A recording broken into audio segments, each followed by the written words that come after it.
রাষ্ট্রপতি প্রণব মুখোপাধ্যায়ের সঙ্গে বৈঠক এড়িয়ে যাওয়ায় বিএনপি সভানেত্রী খালেদা জিয়ার সমালোচনায় সুর আরও চড়ালেন প্রধানমন্ত্রী শেখ হাসিনা। এই ঘটনাকে দুঃখজনক আখ্যা দিল বাংলাদেশ সরকার। এদিন বাংলাদেশের সংসদ ভবনে প্রধানমন্ত্রী শেখ হাসিনা বলেন, ভারতের রাষ্ট্রপতি বাংলাদেশের সম্মানীয় অতিথি। শুধুমাত্র ভারতের রাষ্ট্রপতি হিসেবে নয়, জামাই হিসেবে বাংলাদেশে এসেছিলেন প্রণব মুখোপাধ্যায়।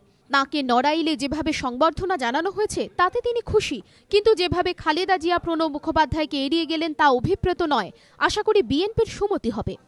বাংলাদেশের সংসদে যেভাবে শেখ হাসিনা প্রণব প্রসঙ্গ টেনে খালেদার সমালোচনায় সরব হলেন, তাতে বিশেষ গুরুত্ব দিচ্ছে কূটনৈতিক মহল।